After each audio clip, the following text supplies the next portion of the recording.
Assalamualaikum warahmatullahi wabarakatuh. Bismillahirrahmanirrahim. Alhamdulillahi rabbil alamin. Wabihi nasta'inu ala umuri dunya waddin. Qalu subhanaka la ilma lana illa ma 'allamtana innaka antal alimul hakim. Qala rabbi shrah li sadri wa yassir li amri wahlul 'uqdatam min lisani yafqahu qawli. Allahumma salli ala sayyidina Muhammad tibbil qulubi wa dawaiha wa afiyatil abdani wa shifaiha wa nuril absari wa diyaiha wa ala alihi wa sahbihi wa barik wa sallim. Qala Allah ta'ala fil Qur'anil 'azim, a'udzu billahi minasy syaithanir rajim. Wa man ahsanu qawlan mimman da'a ila Allah wa 'amila salihan wa qala innani minal muslimin. Sadaqallahul 'aliyyul 'azim. Qala Allah ta'ala fil Qur'anil 'azim, a'udzu billahi minasy syaithanir rajim. Wa man yuhajir fi sabilillah وَمَنْ يُهَاجِرْ فِي سَبِيلِ اللَّهِ يَجِدْ فِي الْأَرْضِ مُرَاغَمًا كَثِيرًا وَسَعَةً. Sadaqallahul 'aliyyul 'azim. Dan siapa yang berhijrah pada jalan Allah Subhanahu wa taala, yakni untuk membela dan menegakkan Islam, nescaya akan dapati di muka bumi ini tempat berhijrah yang banyak dan rezeki yang makmur. Surah An-Nisa ayat 100. Jazakallahu khairan pengacara majlis kita pada malam ini, yang saya hormati pengurusi Masjid Husnul Khatimah, yang saya hormati kepada Tuan Imam, keseluruhan ahli jawatankuasa pihak pengurusan masjid, keseluruhan pimpinan-pimpinan masyarakat setempat, Dr. Azman daripada Puitis, yang saya hormati tuan-tuan haji, puan-puan hajah, adik-adik madrasah Tafiz. Mudah-mudahan kita berada dalam lembayung dan rahmat barakah daripada Allah Subhanahu wa taala. Amin ya rabbal alamin. Alhamdulillah, bersyukur kita kehadrat ilahi pada malam ni dapat kita bersama-sama berkumpul dalam rumah Allah Subhanahu wa taala untuk menyatakan tanda kesyukuran kita kepada Allah Subhanahu wa taala. Sebab itu kata Nabi sallallahu alaihi wasallam, yang bermaksud Nabi kata dalam diri manusia ni dia ada 360 ruas. Satu jari kita ni dia ada 3 ruas. Ruas ni bermakna dia ada lekuk-lekuk ni. Satu jari dia ada 3 ruas. 2 jari kita ada 6 ruas. Kata Nabi, seluruh tubuh badan kita ada 360 ruas, dan 360 ruas itu kata Nabi wajib bersedekah pada jalan Allah Subhanahu wa taala. Dengan cara bagaimana? Dengan cara kita melakukan amal kebaikan ibadah kepada Allah Subhanahu wa taala. Mudah-mudahan yang hadir pada malam ini dikira dan dinilai pahala yang cukup hebat daripada Allah Subhanahu wa taala. Amin ya rabbal alamin. Apa khabar semua tuan-tuan? Sihat tuan-tuan? Rindu pula, lama saya tak datang. Last saya datang bulan puasa. Sebelum lepas raya. Lepas raya kan? Ke bulan Ramadan Sebelum Ramadan. Sebelum raya. Lepas raya lah, lepas raya. Dr. Azman tahulah sebab dia yang mengatur. Bulan Jun kalau tak silap saya lah. Bulan Jun lah. Sebulan lebih dah. Kita tak bersua, jadi pada malam ni dapat kita bersama-sama sekali lagi pada malam ini. Mudah-mudahan pertemuan kita dieratkan lagi ukhuwah, tali persaudaraan dan ukhuwah kasih sayang daripada Allah Subhanahu wa taala. Tuan-tuan dan puan-puan yang dirahmati Allah sekalian, malam ni tajuk, apa tajuk malam ni Saya tengah driving tadi tu, blur kan. Dr. Azman share location, rupanya location dihantar kat taman sebelah. Saya cari mana masjid dah. Type dekat Google baru ada Masjid Husnul Khatimah, lagi 1.3 km. Jadi tuan-tuan, pada malam ni kita nak bicarakan soal perubahan. Soal perubahan di Semenanjung tu tuan-tuan tolak tepi dulu. Dia dalam pukul 9, pukul 10 baru selesai tu. Kalau dia buat kiraan semula jejak 2 pagi, itu tuan-tuan tolak tepi dulu. Kan? Tapi yang kita nak buat perubahan pada malam ini, yang kita nak bicarakan pada malam ini tentang perubahan diri. Dan kita merujuk kepada perubahan yang berlaku pada zaman Nabi sallallahu alaihi wasallam. Yang berlaku perubahan itu disebabkan keindahan dan kemuliaan Islam yang membawa agama ini menjadi satu agama yang digeruni satu masa dahulu. Waktu Nabi hijrah daripada Mekah sampai ke bumi Madinatul Munawwarah, Nabi sampai Madinah, bagaimana Nabi menyusun strategi dakwah tentang perubahan yang nak membawa hijrah. Nabi menyusun beberapa strategi yang cukup cantik. Di situ kata ulama, dalam proses kita nak melakukan perubahan dengan caranya bagaimana? Iaitulah kita menyusun beberapa teknik supaya penghijrahan itu tidak terasa letih, penghijrahan itu tidak terasa bosan, dan pengakhiran hijrah kita dapat merasai tentang keindahan dan keunikan agama, yakni Islam. Tuan-tuan dan puan-puan yang dirahmati Allah sekalian, bila kita membicarakan tentang hijrah, Allah Ta'ala sebut dalam Al-Quran, dalam surah An-Nisa, ayat yang saya bacakan tadi, ayat yang 100. Allah Ta'ala kata, siapa yang cuba untuk berhijrah kepada Allah dengan mengharapkan rahmat, dengan syarat dia berhajat dan juga bercita-cita untuk membawa agama, yakni menegakkan agama, maka Allah Ta'ala akan memberikan rezeki hijrahnya, dan Allah Ta'ala kurniakan rezeki yang cukup banyak. Tuan-tuan, bukan kita sahaja, tuan-tuan, bila kita hijrah ke satu tempat, kita dapat rezeki. Macam saya menumpang rezeki daripada Allah di bumi Sarawak. Saya daripada Semenanjung, adik-adik. Cara cakap pun dah tahu dah bukan orang sini. Orang Melaka, saya orang Melaka, tuan-tuan. Saya hijrah daripada Melaka, saya hijrah ke bumi Sarawak disebabkan hijrah dengan niat kita supaya nak mencari rezeki yang halal, maka Allah Ta'ala aturkan rezeki kita di sini. Sebabkan hijrah, rezeki itu ada di mana-mana, dengan syarat hijrah kita mesti merujuk ke arah kebaikan. Adik-adik kenal tak Muhammad Salah, pemain bola? Kenal tak? Saya mula-mula saya bela dulu tuan-tuan, bela dulu tuan-tuan. Dia letak dalam Facebook gambar Muhammad Salah naik basikal, dia letak caption, cara Salah naik basikal. Saya kata betul ni, macam mana dia kayuh? Kalau Salah dia stand ke belakang, tapi saya tak faham. Cara Salah tendang bola, saya kata betul itu sepak macam tu. Rupa tak, rupanya nama dia Salah. Cara Salah naik basikal, cara Salah berenang. Saya kata betul cara menang tak? Nama dia tu Salah. Oh begitu. Macam saya makan dekat Negeri Sembilan, tuan-tuan, nama cendol tu cendol bakar. Saya fikir lah, tengah makan saya fikir macam mana dia bakar cendol tu. Rupanya nama orang tu bakar, jual cendol. Udah tuan-tuan. Dia punya marketing tu dahsyat. Dahsyat. Cendol bakar, rupanya orang jual cendol nama dia bakar. Macam kat Cameron Highland lah, dia tulis orang tepi jalan tu, dia jual madu asli. Kita pun beli-beli, kawan saya kata ni bukan asli, ni ada campur gula juga ni. Saya kata dia tulis madu asli. Dia kata tak, yang jual tu orang asli. Dia jual madu, dia tulis madu asli. Betul juga tuan-tuan. Muhammad Salah dia lahirkan di Mesir. Dia hijrah pergi ke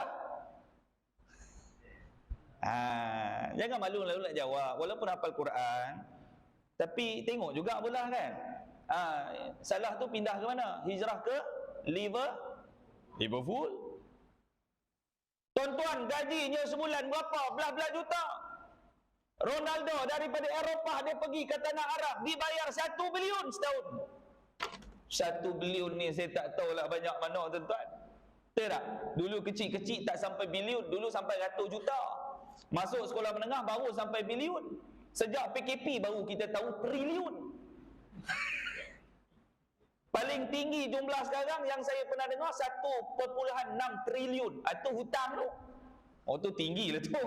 Triliun. Dulu tak terfikir kepala otak kita tuan-tuan.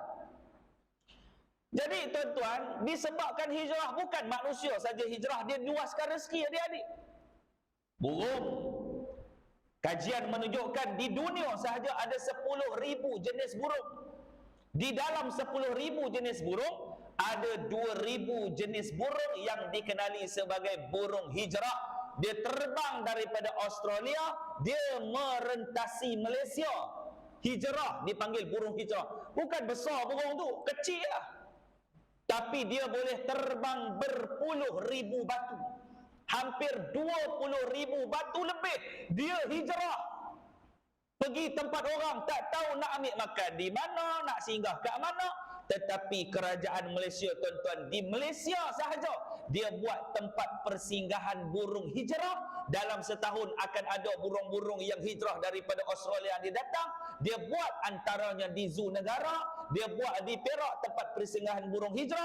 Yang ketiga dekat Tanjung Piai di Pontian Johor ada tempat dipanggil tempat burung hijrah. Ada 1 bulan burung tu akan sampai, timing dia sampai, kerajaan Malaysia akan hidangkan makan, berikan makan kepada burung yang hijrah.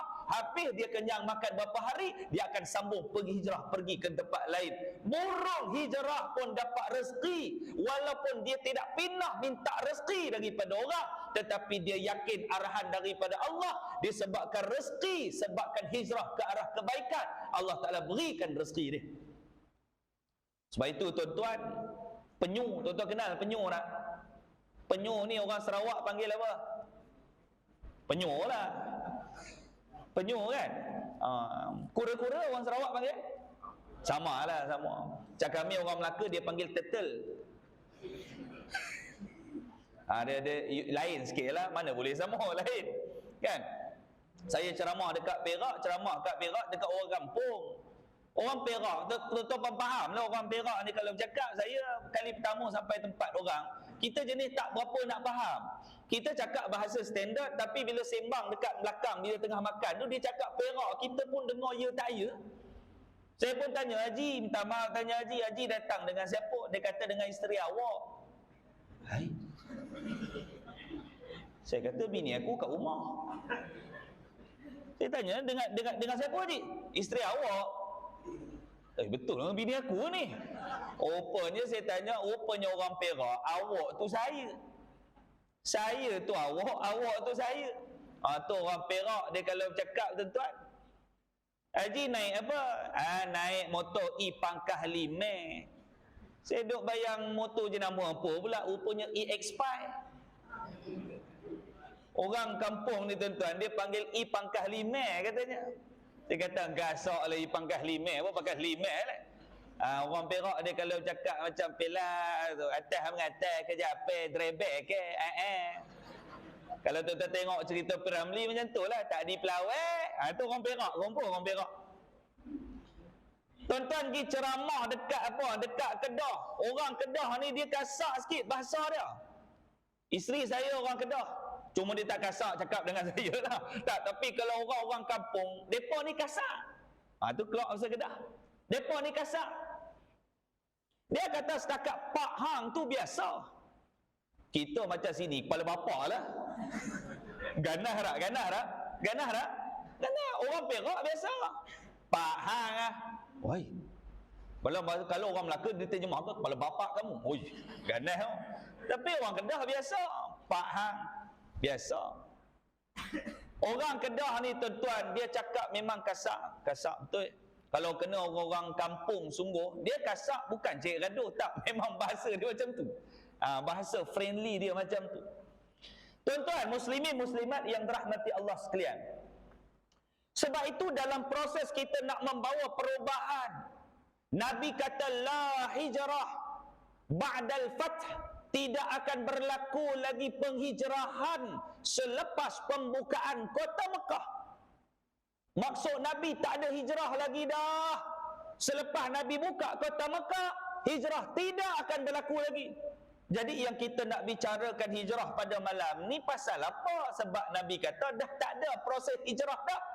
Dulu zaman Nabi sallallahu alaihi wasallam, Nabi hijrah daripada Mekah, Nabi pergi Madinah dalam keadaan orang Mekah waktu itu mereka diperintah oleh kerajaan yang sangat zalim yang dipimpin oleh Abu Jahal. Dia punya kawan baik, best friend dia Abu Abu Lahab. Abu Lahab tu bukan orang biasa-biasa tuan-tuan. Dia ni bapa saudara Nabi, anak kepada seorang pembesar hebat zaman sebelum Nabi lahir. Apa dia? Anak kepada Abdul Muttalib, atuk Nabi. Abdul Muttalib atuk Nabi, dia ada anak 16 orang. 6 orang perempuan, 10 orang laki-laki. Orang Arab kalau anak lelaki ramai, dia menjadi satu kebanggaan yang luar biasa. Dia berjalan, anak 10 orang duduk kat belakang, rasa macam secure. Dia punya bodyguard ni. Jadi anak atuk Nabi ada anak 16 orang, 10 orang laki-laki, 6 orang perempuan. Ayah Nabi Abdullah ni anak bongsu, anak kecil. Anak yang pertama namanya Abu Talib. Yang kedua yang jahat ni namanya Abu Lahab. Dia komplot dengan Abu Jahal. Dia halau semua orang Islam ni tinggalkan harta. Tinggalkan rumah, kain baju, tinggal duit, tinggal emas, tinggal. Pergilah kamu nak ikut Muhammad pergi ke Madinah, silakan. Harta jangan bawa keluar. Agak-agak kita boleh tak? Boleh ke tidak tuan-tuan? Allah, susah. Kita pergi kedai depan rumah pun bawa duit tu. Walaupun tak beli apa, tapi bawa juga duit standby. Ni pergi Mekah Madinah 500 kilometer. 500 kilometer adik-adik daripada Semariang ni pergi ke mana 500 kilometer? Miri. Ada sampai Miri tak? Lebih kurang 400-500 nak? Pergi ke Miri jalan kaki. Jalan kaki. Nabi pergi ke bumi Madinatul Munawwarah. Dia tahan harta orang Islam. Abu Jahal tahan harta orang Islam. Nak ikut Muhammad, kamu ikut. Harta jangan bawa keluar. Agak-agak orang ikut tak Nabi ni? Ikut tak Nabi ni? Majoriti besar yang beriman dengan Nabi, ibu-ibu, mereka ikut Nabi SAW. Termasuk orang yang paling kaya, antara yang paling kaya di bumi Makkah waktu itu, iaitulah Sayyidina siapa? Abdurrahman bin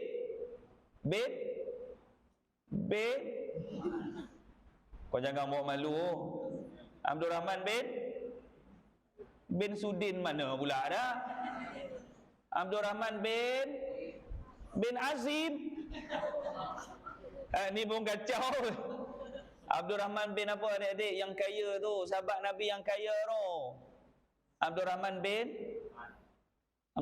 Affan tu Osman bin Affan. Aduh kacau budak-budak. Abdurrahman bin Hamzan apa kejadah ni? Auf. Abdurrahman bin Auf. Orang kaya adik-adik. Kaya lah Abdurrahman bin Auf ni, waktu dia meninggal, diberikan isteri dia tuan-tuan, seorang-seorang isterinya, ditinggalkan duit dekat bini dia juta. Kaya lah, cukup kaya. Hartanya banyak. Dia nak ikut Nabi. Abu Jahal kata, "Hei Abdurrahman, nak ikut Nabi? Silakan. Harta kamu 1 sen kamu tidak akan berjaya bawa keluar." Kata Abdurrahman bin Auf, "Kamu nak tahan harta aku, silalah. Tapi kamu tak boleh tahan keinginan aku nak mengikut Nabi sallallahu alaihi wasallam." Dengan tak ada harta, dia berjalan meninggalkan bumi Mekah yang tak tahu apa cerita dengan duit berjuta-juta di kota Mekah. Itu disebabkan yakin hijrah kepada Allah. Allah Ta'ala kurniakan kekayaan yang luar biasa Abdurrahman bin Auf di kota Madinah. Dia yakin. Sebab itu tuan-tuan, sahabat-sahabat Nabi yang lain yang terkenal, yang berjaya membawa perubahan dalam sistem, bila Nabi membina kerajaan Islam yang pertama di Madinah, hijrah itu telah berlaku sampai saja Madinah, maka tinggallah orang-orang kafir yang masih lagi mereka belum memeluk agama Islam. Ramai lagi yang belum memasuki agama Islam. Pada tahun ke-7 ke-8 hijrah, Nabi mengajak orang-orang Ansar dan Muhajirin yang berada di Madinatul Munawwarah pergi membawa Islam pergi ke Mekah yang dipanggil sebagai Fathul Mekah, pembukaan kota Mekah, nak membawa Islam secara besar-besaran. Maka Nabi pun pergi dengan umat Islam berdakwah di Mekah. Sampai di Mekah, Abu Jahal melihat kekuatan umat Islam waktu itu sangat digeruni, sebab Islam menjadi kuat apabila mereka bersatu. Kemudian mereka masuk Mekah, mereka menyebarkan Islam. Tidak berapa lama sebahagian besar orang Mekah, mereka ini beriman kepada Allah, beriman kepada Nabi, dan mereka ini masuk ke dalam agama Islam. Subhanallah.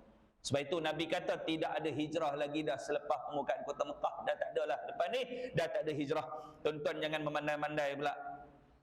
Habis ceramah dia kata, dia telefon mak dia, mak minggu ni kami nak balik. Mak kata kena nak hijrah lah, ikut sepena dengan hijrah Nabi, nak hijrah pergi ke Mekah jalan kaki, berenang lah tuan-tuan dekat lautan Cina Selatan. Nabi kata dah tak ada hijrah dah. Yang ada apa dia dalam hadis riwayat Bukhari dan Muslim, Nabi kata wal muhajiru man hajara mana Allah anhu. Hakikat hijrah realiti hari ini apa dia tuan-tuan? Hakikat hijrah yang sebenar, orang yang berjaya meninggalkan apa yang dilarang oleh Allah Subhanahu wa taala. Itu hijrah yang perlu kita buat hari ini. Saya tanya adik-adik, saya tanya tuan-tuan, ibu-ibu yang dirahmati Allah sekalian. Nak buat apa yang disuruh oleh Allah ataupun nak buat apa yang dilarang oleh Allah, mana mudah?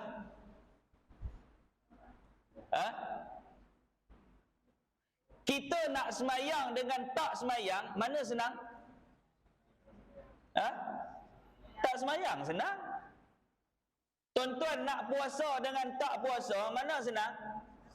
Tak puasa tu pun menang anugerah berita harian tu.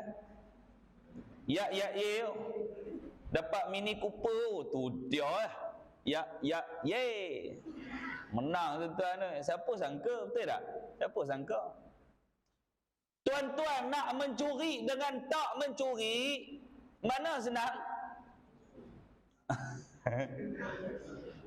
Mencuri itu senang? Senang. Betul? Baju orang, baju dia. Jubah orang, jubah dia. Spender orang, spender dia. Curi, orang bukan tahu. Curi je lah. Senang nak buat benda yang Allah Ta'ala larang ni. Allah Ta'ala kata jangan buat, maka kita rajin buat. Betul tak? Allah Ta'ala kata jangan tinggal semayang, benda itulah ramai orang Islam buat, tinggal semayang. Betul tak?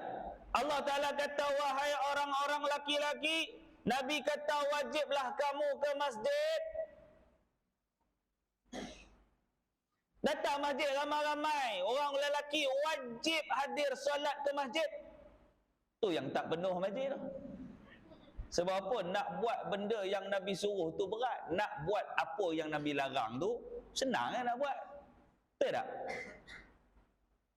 Bacalah Quran. Dengan tak baca Quran, mana senang? Tak baca Quran. Nak berzikir dengan tak berzikir, mana senang? Tak zikir, duduk senyap, duduk menung. Daripada zikir, latih lenguh mulut ni, nak zikir ni, baik dengar lagu janda. Betul tak? Duduk menung, kuda yang mana, Tuhan senangi, oh seronok ya. Kita lagi suka menyanyi daripada berzikir. Realiti tuan-tuan. Saya nak tanya ayah-ayah, baca Quran dengan baca WhatsApp, mana lebih enak? Baca WhatsApp lebih enak tuan-tuan. Oi, ada orang jenis duduk dalam grup dia je komen. Asal orang hantar mesti dia respon. Asal orang hantar dia tak tahulah, dia menghadap 24 jam. Ada orang jenis macam tu tuan-tuan. Dia akan spendkan masa dia dalam sehari 5 jam memang untuk dia forward. Ada? Rajin sungguhlah. Baca Quran 2 minit mengantuk. Baca WhatsApp 5 jam steady tu. Tak? Mana start steady, cucu baru belikan handphone. Dia semangat tu. Atuk kita umur 70 dapat handphone. Oh, kacau. Duk menung. Duk spek buat turun. Apa dia hantar ni? Dua tarik. Piramli buat filem lama lah. Tu namanya filem Pamaon. Ingat tak? Pamaon bini dia suruh beli susu 1 tin, dia beli 10 tin. Sebab dia nak balik cepat, nak baca buku sejarah. Tersebutlah kisah bini letak gambar beruk. Dia tengok dalam buku tu gambar perempuan seksi. Inilah tuan-tuan realiti hari ni. Sebab itu dalam Quran Allah Ta'ala kata, Nabi mengadu kepada Allah, Ya Rab, inna qaumi ittakhadhu hadzal Qur'ana mahjura. Nabi mengadu, Ya Allah, ada dalam kalangan umatku, mereka itu termasuk dalam golongan mahjura. Apa dia golongan mahjura? Kata Ibnu Katsir dalam tafsirnya, golongan mahjura itu orang tak teringin nak baca Quran, tak pandai baca Quran, tidak mendalami Quran, tidak menghayati Al-Quran, tidak bermujahadah dengan Quran, tidak bermuasabah dengan Quran. Mereka dengan Quran jauh sekali. Dia termasuk dalam golongan mahjura. Kadang-kadang golongan mahjura itu ada dalam rumah tangga kita, tuan-tuan. Ni yang kita nak buat perubahan betul-betul ni. Kita kembalikan legasi Quran berada dalam rumah kita. Ibu-ibu, seronok tak kalau anak kita pandai baca Quran? Seronok. Ayah-ayah, seronok tak kalau anak kita baca Quran? Seronok. Saya baru ni tuan-tuan, saya pergi peringkat negeri di Unimas hari tu, tengok budak-budak baca Quran. Sedap, musabaqah tilawah Quran, suara besar. Assalamualaikum warahmatullahi wabarakatuh. Hebat tuan-tuan budak-budak ni. A'udzubillahi minasyaitonir rajim. Tu qori kebangsaan. Lepas tu kan dia batuk pun ada style. Duk teguk air minum. Bismillahirrahmanirrahim. Apa tak? Tu style tu, unik baca Quran ni. Ya ayyuhal, kan dia slow seni baca Quran. Dia naik. Tu tangkut tu. Bila dia naik, kita yang seram. Sampai tak sampai ni?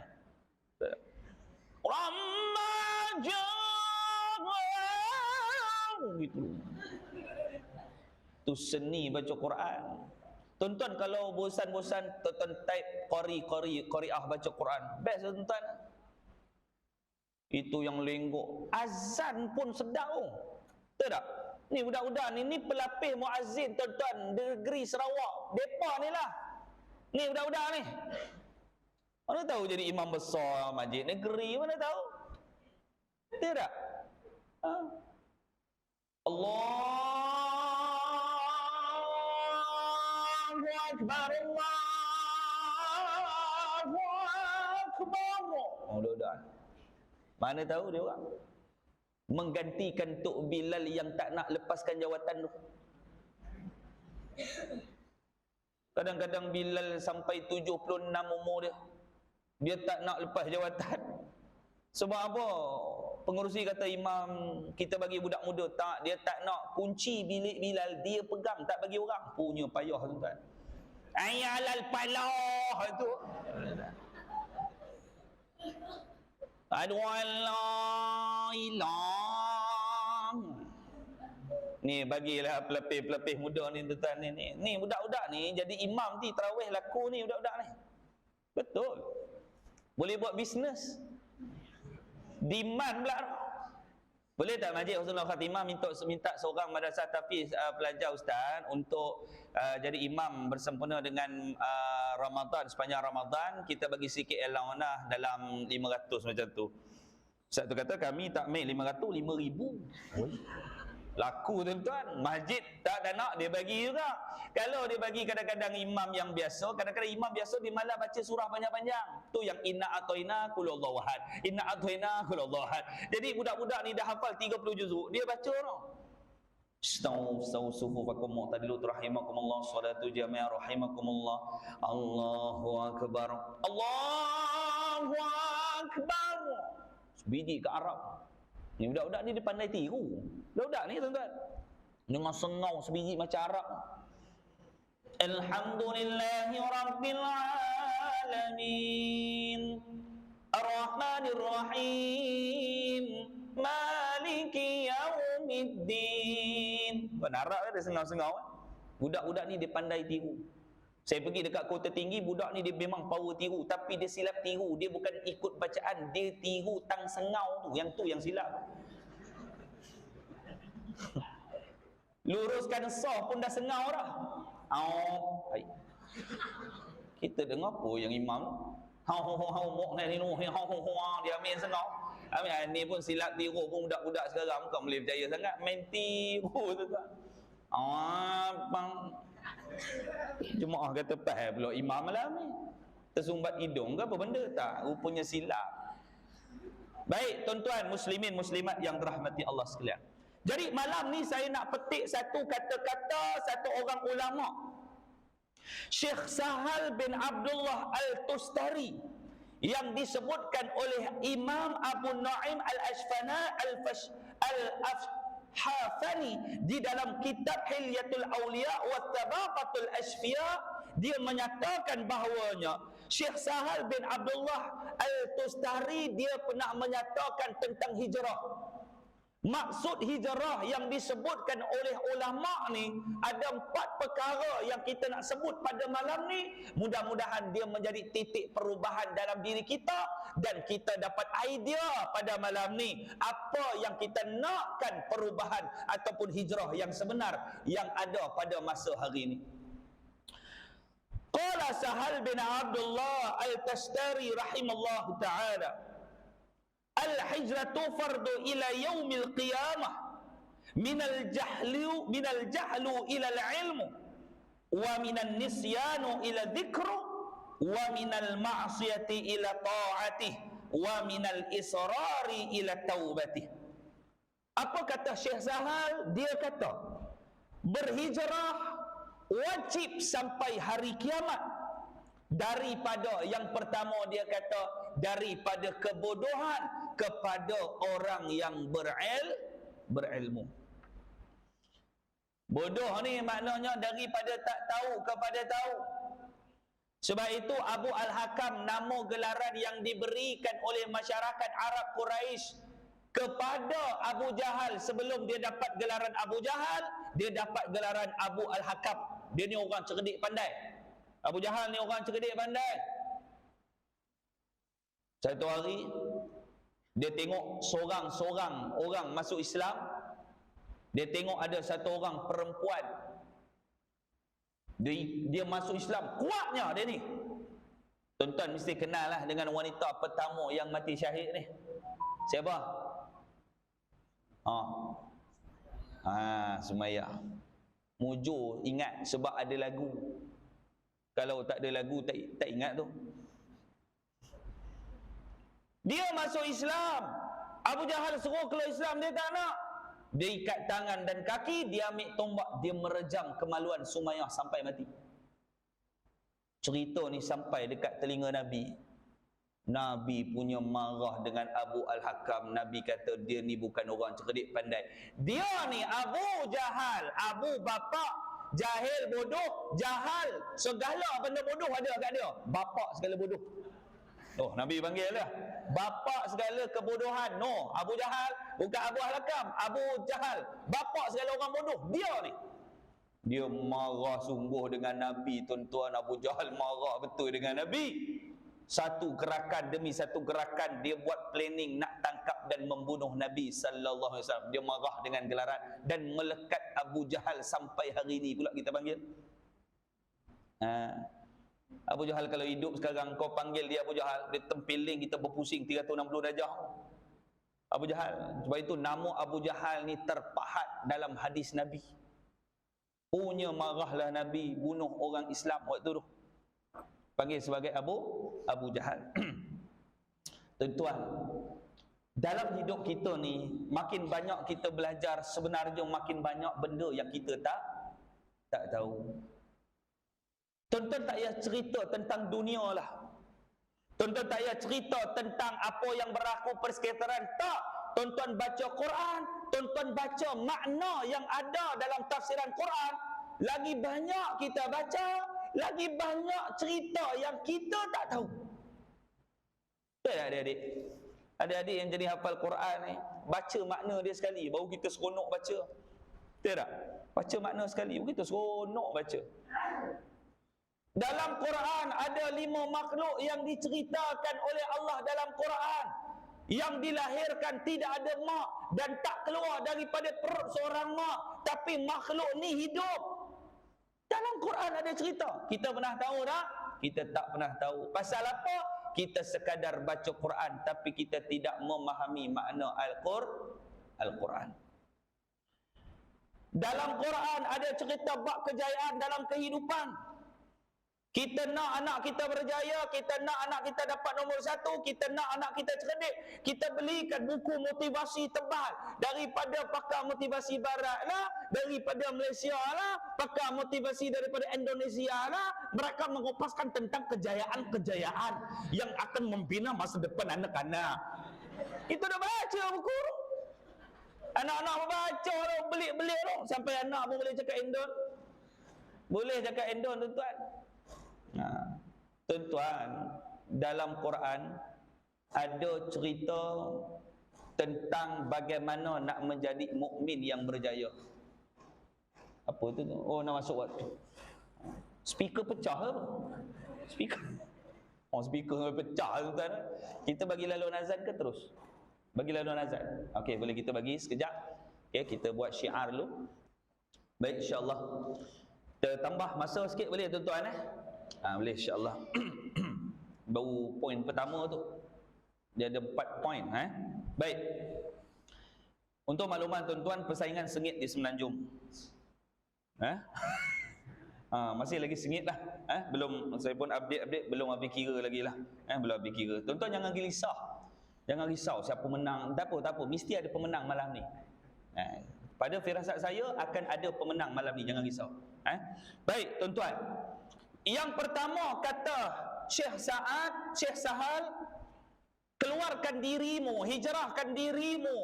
Cuba paksa diri kamu daripada kamu duduk satu tempat dalam keadaan kamu duduk di dalam tempurung. Kamu keluar daripada tempurung, kamu melihat suasana di luar. Sebab itu saya pesan kepada anak-anak ni, khususnya kebetulan budak-budak ramai malam ni, tuan-tuan. Saya nak pesan adik-adik, ustaz nak pesan, nanti dah habis hafaz Quran apa semua, jangan duduk di sini, pergi cari, merantau keluar, cari ilmu banyak-banyak di sana, kemudian balik dekat kampung halaman kamu, ubah kampung kita. Boleh tak? Daripada orang yang tak tahu kepada orang yang tahu. Dulu masyarakat kita jahil. Masuk bulan Safar, orang Sarawak duduk tepi pantai, tepi laut, duduk mandi Safar. Sekarang ada buat lagi dah? Tak ada. Sebab apa? Kita dah makin cerdik. Keluarkan daripada kebodohan kepada jadi orang yang pandai. Tuan-tuan, kalau kita tanya, kita akan bodoh sekali bila kita tanya, lepas tu kita tak bodoh dah. Tapi kalau kita berada bodoh, kita tak tanya, kita mati dalam keadaan kebodohan. Biarlah orang anggap ni kita tak tahu apa benda, padahal soalan senang pun kadang-kadang kita tak boleh nak jawab. Tak apa, kita tanya tuan-tuan, untuk ilmu kepada kita, sekurang-kurangnya kita tidak menjadi orang yang jahil, orang yang bodoh.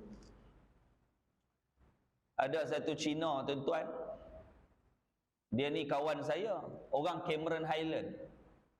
Nama dia Hong. Waktu saya ambil degree master dulu dekat UPSI, dia rapat lah dengan kami. Rapat dah. Dia suka tanya pasal Islam. Ada satu soalan ni, entah apa-apa soalan dia tanya, tapi saya rasa soalan tu logik. Dia panggil saya Paklul. Orang Cina, dia boleh sebut R tu tak boleh. Paklul. I nak tanya you satu soalan. Kenapa orang Islam dia ada wuduk dia nak pergi itu sembahyang dia terkentut, lepas tu dia kena ambil semula wuduk, dia basuh itu muka, dia tak basuh itu tempat keluar angin. Dia tanya soalan kat saya. Dalam hati saya, betul juga. Aku tak terfikir soalan dia tanya kat ustaz. Betul tak? Kita buang najis, buang kentut lah, kentut ni tak payah cuci. Jarang orang kentut cuci. Fahal kamu ke jamban, aku terkentut tadi, jarang. Dia kalau berak baru cuci. Kentut, tuan-tuan ada sembahyang, pergi ke masjid, dalam perjalanan tuan-tuan terbuang angin, tuan-tuan kena ambil wuduk semula dah. Lepas tu tuan-tuan basuh muka, tuan-tuan tak basuh punggung. Dia tanya saya, kenapa? Dalam hati saya, mana aku tahu.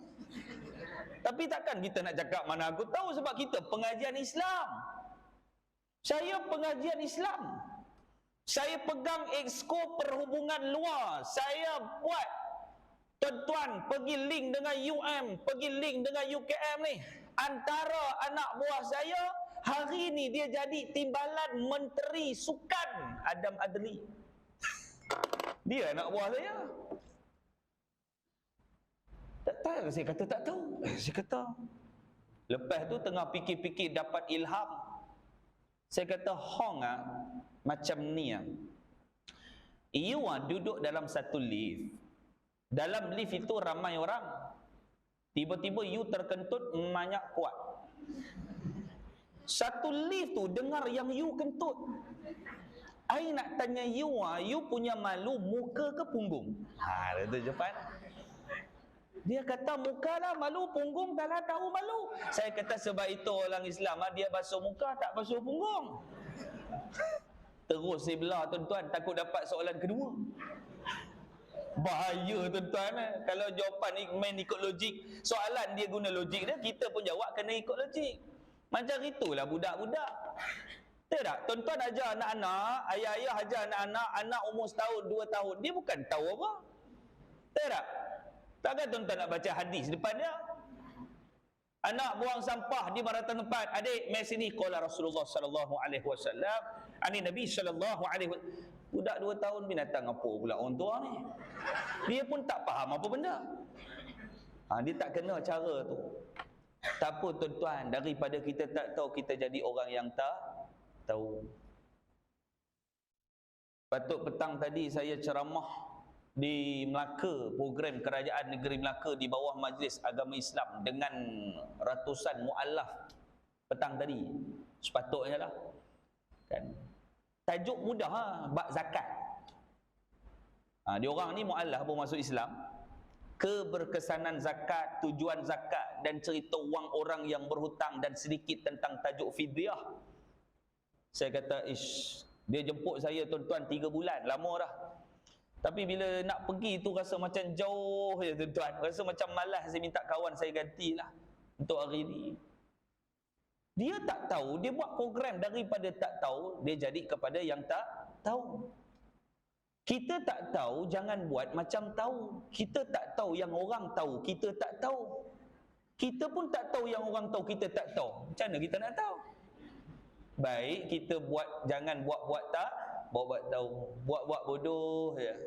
Tapi sebenarnya penuh ilmu di dada. Baik tuan-tuan, keluarkan daripada kita tak tahu, kita tahu. Saya penceramah motivasi. Saya posting kali pertama saya di Tambunan Sabah 9-10 tahun lepas. Saya berhenti jadi cikgu, saya buat training konsultan syarikat motivasi. Tuan-tuan, saya duduk dunia motivasi ni hampir 15 tahun. Umur saya diangkat 19 tahun menjadi penceramah termuda negeri Melaka sebagai motivator. Saya pergi ke sekolah-sekolah. Saya sebut, kalau kita nak jadi orang yang cerdik, orang yang pandai adik-adik, kita tengok apa yang kamu tengok ni adik-adik, kamu kena tanya siapa yang cipta. Baru kita nampak idea. Tu orang daripada tak tahu dia jadi tahu. Kita tengok lampu, manfaat lampu. Tahu tak siapa yang mencipta lampu? Siapa? Langkah selamat dia jawab Allah. Itu jawapan budak agama tu betul. Memang Allah yang cipta. Tak. Allah yang memberikan ilham kepada siapa yang kerik lampu ni supaya dia percaya. Siapa? Bruce Lee. Itu yang apa tu? Siapa? Oh, bagus budak-budak ni, nampak tak? Siapa yang mencipta mangkuk jamban duduk tu? Siapa yang adik-adik pergi tengok, tuan-tuan pergi tengok dekat metro pun ada gambar pakcik tua janggut putih tu. Siapa dia, nama dia? Siapa? Pencipta KFC, pengasas KFC siapa? Kita tak tahu. Kita pakai hari-hari apa dia? Zip ni kita pakai hari-hari. Saya baca satu ilmu baru saya dapat, tuan-tuan. Bukan ilmu baru lah, ni 10 tahun lepas. Kita duk kaji ni, baca. Siapa yang mencipta zip? Rupanya di Jepun ada sebuah syarikat pembuat zip terbesar di dunia. Nama syarikat itu Yoshida Koyo Kabukushi Kaisha. Tuan-tuan pun tak pernah dengar, dan tuan-tuan pun jangan suruh saya ulang. Bila saya ulang boleh tentu betul. Tapi lebih kurang macam tu. Jenama zip itu YKK, Yoshida Koyo Kabukushi Kaisha.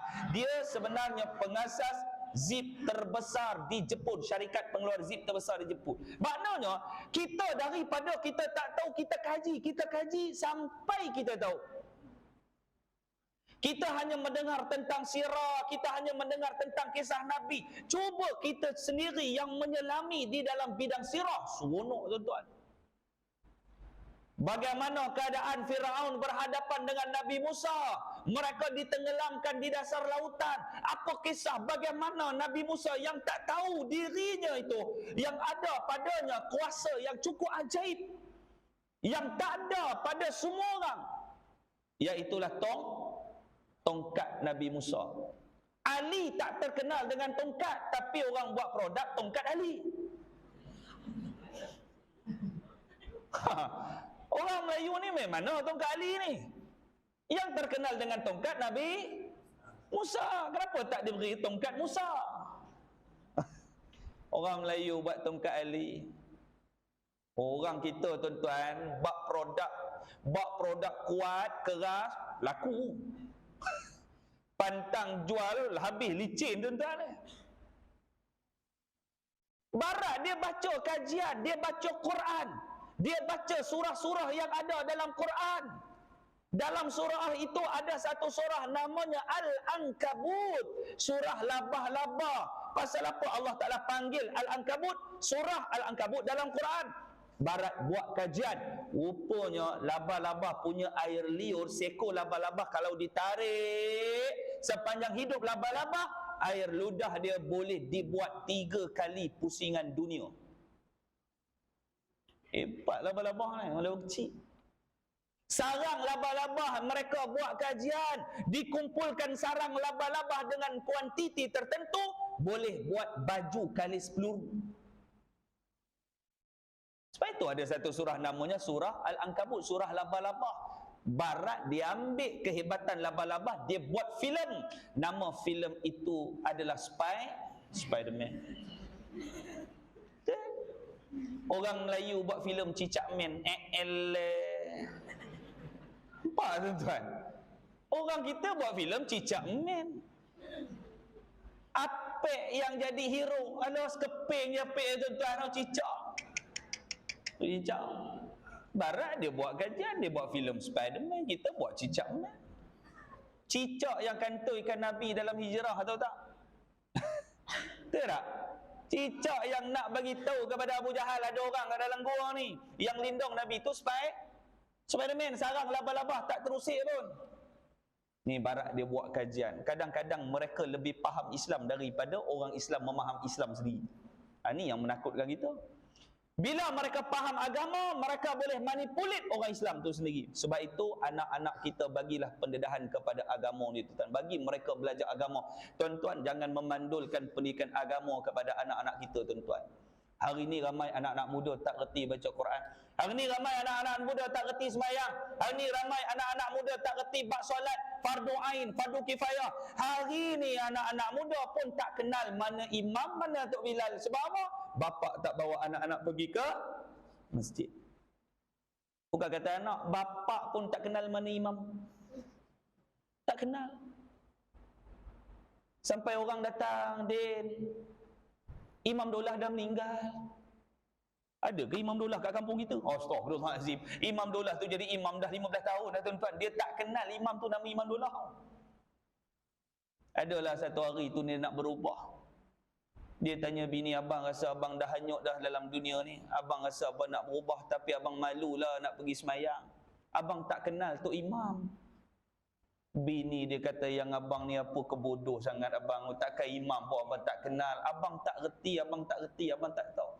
Bini dia ajar abang pergi ke masjid, abang diri dekat saf pertama, depan tu lah seorang-seorang tu imam. Abang jangan berdiri depan imam. Takut abang imam. Kan abang kena duduk belakang imam. Yang tu lah imam. Senang lah. Siapa kata susah? Yang abang tak nak pergi mengaji. Tapi abang tak reti sembahyang. Lah, imam buat apa abang buat lah, ikut je lah. Kawan jenis tukang rumah, jenis biasa duduk sangkut rokok ke tepi. Pergi masjid pun buat rokok tuan-tuan. Orang Zuhur pukul 1, dia pukul 11 dah berdiri kat tangga masjid. Mana orang semua ni tak reti sembahyang ke? Nampak orang. Dia baru kali pertama datang masjid. Apa nak jadi dunia hari ni dia marah. Tengok kedai 2 jam menunggu, motor Tok Bilal pun masuk parking. Lambat hari ni. Dia marah. Kamu pula awal sangat. Tak pernah ke masjid. Aku cuba nak cari hidayah, duk isap rokok kat tepi. Mana imam? Imam aku azan boleh datang. Izan lah. Belum masuk waktu, 10 minit lagi. Kena ada waktu ke? Ada lah. Dia pun tak tahu nak azan kena ada waktu. Azan. Dia pun dengar azan. Imam punya kereta pun masuk. Dia pun tenyir rokok dia tuan-tuan, sangkut balik kat tepi ni.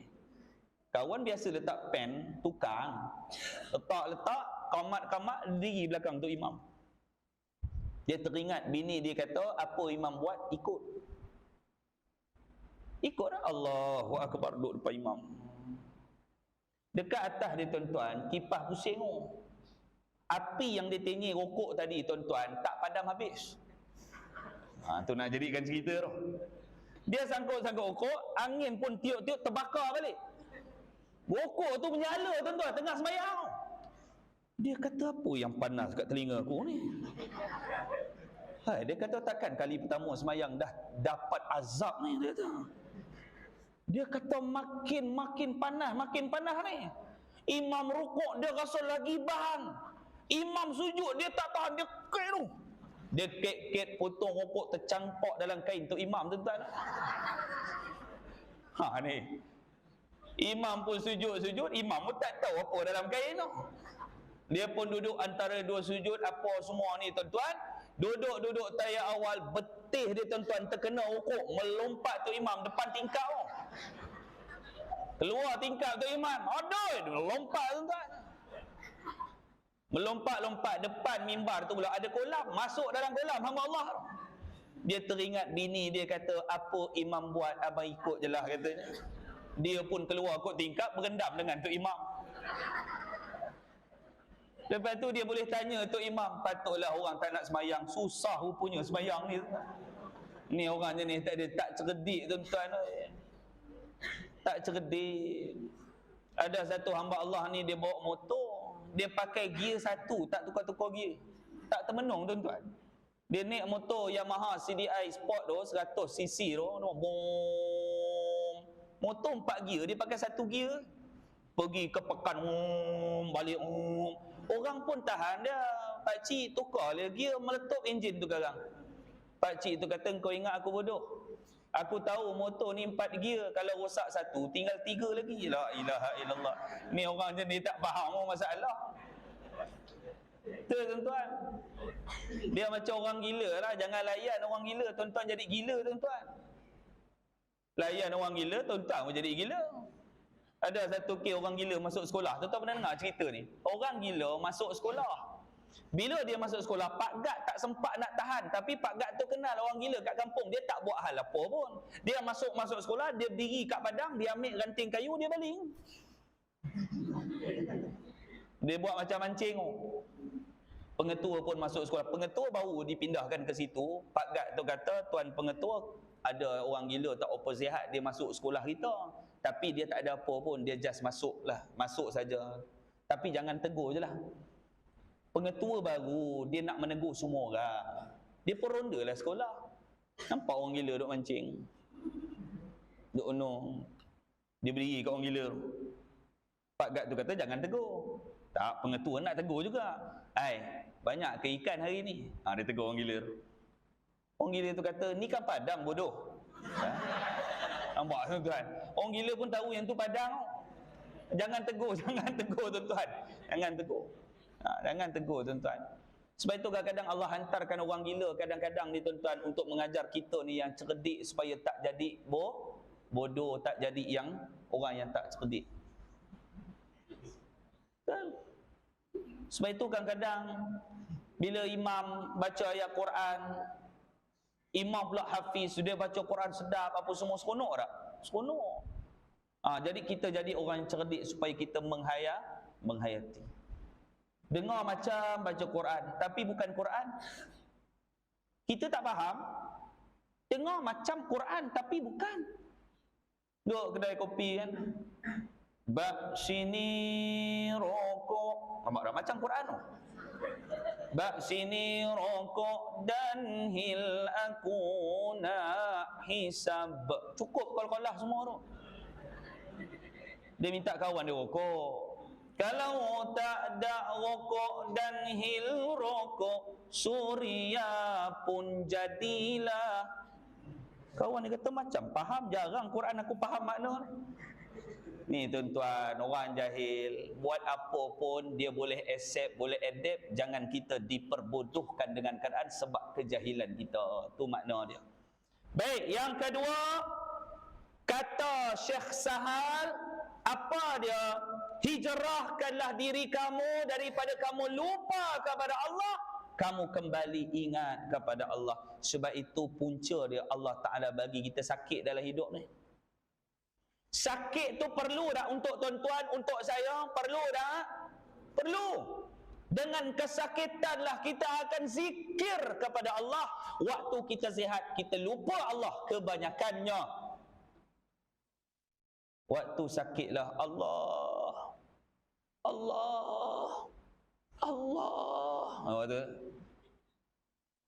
duk baca bagi ustaz air, duk suruh ustaz jampi. Ustaz, makcik sakit dada, minta ustaz tawarkan air tu. Dalam hati ustaz tu, aku pun sakit dada tak baik-baik. Ada kadang-kadang saya ceramah kat kampung-kampung, ustaz minta ustaz tawarkan air. Saya kata air tu rasa apa nak tawarkan? Tak, ni ustaz baca doa, bukan tawarkan air tu. Tak nak orang, baca doa. Baca doa. Yang syok ada seorang makcik di Baku, sakit dada. Makcik ni dah sebulan Ustaz, macam lepas tak lepas. Dalam hati saya tengok tangan dia pegang air, dia kata memang aku kena jampi hari ni lah. Betul. Tak, kalau ustaz ambil berkat sikit ustaz baca doa lah untuk kesihatan makcik. Saya kata insya-Allah, auzubillah. Yang syok lepas 3 hari dia telefon, alhamdulillah ustaz dah tak sakit apa dah. Saya kata dahsyat juga doa saya tuan-tuan. Nak ceritakan berserah pada Allah bukan sebab doa kita tu. Betul tak? Kadang-kadang perlu. Sebab itu ada orang kata dia mempermain-mainkan air jampi. Betul tak? Ada. Nabi jampi tak? Nabi jampi. Nabi sakit, Nabi pegang dada sahabat, Nabi baca doa sembuh sakit dah.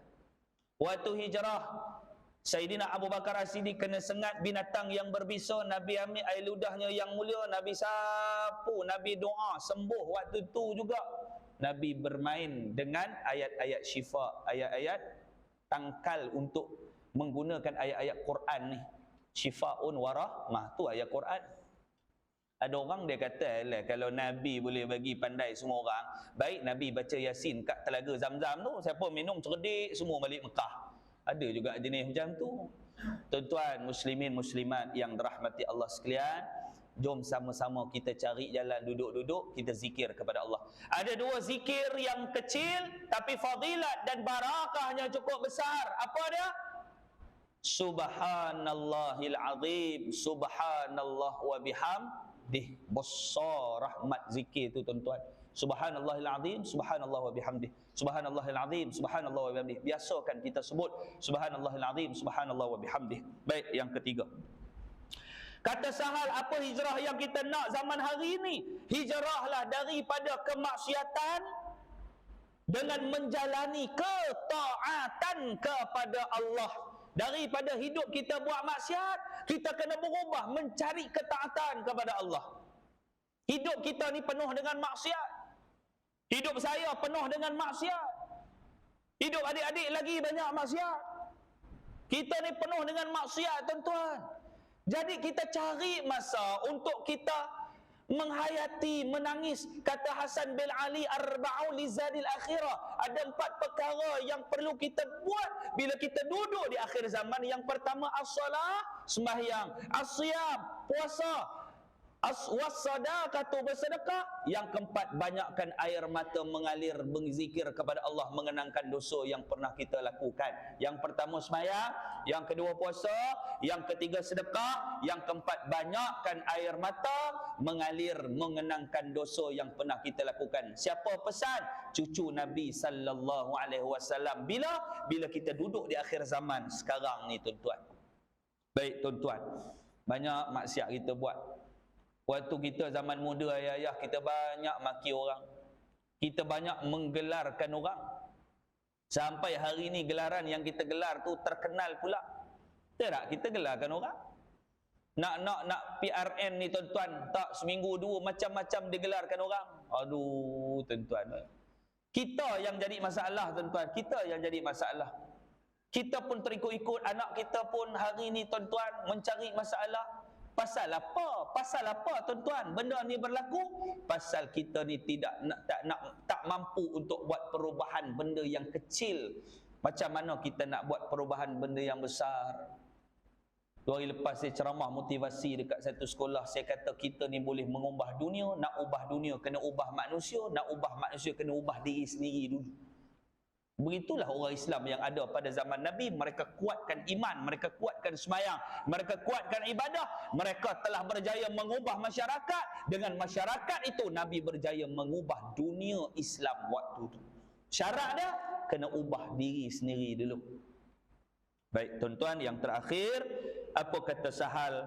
Hijrahlah daripada terbiasa berbuat dosa dengan terbiasa bertaubat kepada Allah. Orang berhenti daripada melakukan dosa boleh buat, tetapi tak ramai orang yang nak bertaubat dengan dosa yang dia lakukan.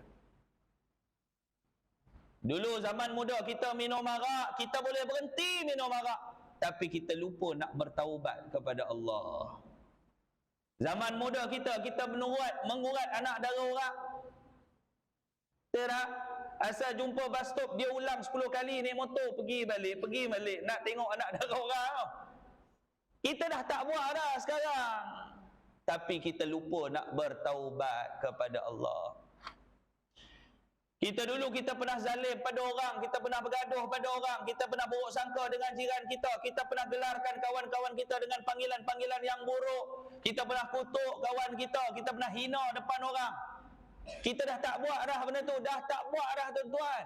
Tapi kita lupa nak bertaubat kepada Allah. Kata Sahal, daripada kita buat dosa, kembalilah kita bertaubat kepada Allah. Sebab itu lafaz astaghfirullahal azim walaupun nampak biasa, tetapi itulah sebaik-baik taubat untuk dosa-dosa kecil tuan-tuan. Astaghfirullahal azim. Nabi berjanji orang yang beristighfar yang pertama akan diampunkan dosa oleh Allah. Yang kedua, orang yang beristighfar Nabi janji akan diluaskan rezekinya oleh Allah Subhanahu wa taala. Duduk-duduk astaghfirullahalazim, astaghfirullahalazim, astaghfirullahalazim. Ya Allah, dulu aku tinggal semayang, ya Allah, banyaklah dosa aku buat, ya Allah. Aku tak semayang, aku jahil, aku tak baca Quran. Aku nak jadi apa ni, ya Allah? Hari ni aku bertaubat padamu, ya Allah. Qadakkan semayang. Apa kita teringat bila kita berapa banyak kita terlupa, berapa banyak kita tinggal, kita qadaklah selagi mampu, selagi hayat kita ada usaha kita untuk bertaubat kepada Allah Subhanahu wa taala. Ada orang kata, ustaz, dosa saya banyak, Allah Taala ampun tak dosa saya? Saya kata, abang, banyak mana dosa abang, abang kena ingat besar lagi dan banyak lagi rahmat kebesaran Allah kepada hamba-Nya yang nak bertaubat. Jangan risau. Tidak, apa dosa yang Allah Ta'ala tak ampun? Semua dosa Allah Ta'ala ampun, kecuali satu dosa. Apa dia? Syirik kepada Allah. Selagi tuan-tuan tak syirik kepada Allah, apa dosa tuan-tuan buat, Allah Ta'ala ampun tuan-tuan. Dengan syarat kita taubat sungguh-sungguh kepada Allah. Tidak, kita pernah pukul bini kita, pegang rambut bini, pusing macam setongkol duk ubat, duk pegang, duk gulung, lambung bini melekat kat siling. Aduh, kita pernah belasah anak kita tuan-tuan, tak ingat dunia. Sebab apa? Dia sebabkan dulu kita bermabuk-mabukan, mabuk, minum arak. Tapi kita tak buat dah. Allah Ta'ala ampun tak dosa? Ampun kalau kita bertaubat. Sebelum kita mati, kita bertaubat pada Allah. Mati kat mana-mana, matilah tuan-tuan. Yang penting sebelum mati itu, kita dapat taubat pada Allah. Ada orang kata nak mati di Mekah, saya bawa orang pergi umrah, dia nak mati kat Mekah. Doakan saya, ustaz. Ni kali ketiga saya pergi Mekah, kali kedua tak dapat mati kat Mekah. Doalah saya mati kat Mekah. Dalam hati saya, apa hal lah sangat nak mati kat Mekah ni? Pasal apa nak mati kat Mekah, bang? Tempat Nabi lahir, ustaz. Ambil berkat. Saya kata Abu Jahal pun mati kat Mekah. Abu Lahab pun mati kat Mekah. Banyak musuh Islam mati kat Mekah. Terkejut dia, mana kubur Abu Jahal? Kejap lagi saya tunjuk, lepas zuhur kan, saya tunjuk kubur Abu Jahal. Dia pun tak tahu ya Abu Jahal mati kat Mekah juga. Nak cerita tuan-tuan, mati kat mana-mana ni kita matilah. Tapi sebelum mati tu bertaubat kepada Allah. Tuan-tuan muslimin muslimat yang dirahmati Allah sekalian, saya ingat cukuplah sekadar tu saja, dah 8.40 dah. Saya okey kalau nak lanjut sebab saya duduk atas kursi. Tuan-tuan lah yang untung 2 orang sekarang ni. Duduk atas kursi dengan menyandar kat dinding. Yang tu selamat dunia akhirat. Tak apa, teruskan menyandar, tak apa.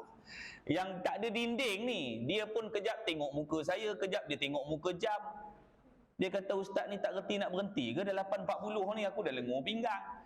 Jadi kita berhentilah malam ni. Jadi mudah-mudahan ada barakah kita dengan kehadiran kita bersama pada malam ni.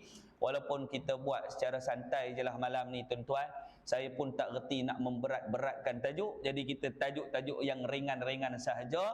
Sebab kita bukan siri kuliah, kita adalah siri ceramah. Kalau kuliah tu boleh berkitab, tuan-tuan tadah kitab, ustaz pun kata kita hendaklah bersama-sama ya, supaya tu kuliah tuan-tuan. Jadi kita buat ceramah lah. Ceramah ni sekadar pandangan, sekadar kita berkongsi. Mudah-mudahan idea-idea kita bersama untuk memajukan diri kita dapat meningkatkan sedikit keimanan kita kepada Allah Subhanahu Wa Taala. Saya mohon ampun dan maaf kalau ada terkasar bahasa dan juga sebagainya. Mudah-mudahan apa yang kita kongsikan pada malam ini tuan-tuan ada manfaat untuk sama kita membawa di akhirat nanti, insya-Allah, mudah-mudahan. Saya ingat kali ketiga kan saya hadir ke sini, insya-Allah. InsyaAllah tuan-tuan, kalau ada rezeki yang lain kita bertandang lagi lah, mudah-mudahan insyaAllah. Jadi saya ingat cukup sekadar itu saja. Yang baik itu datang pada Allah, yang buruk itu datang daripada kelemahan diri saya. Saya mengucapkan terima kasih, jazakallahu khairan. Jadi sebelum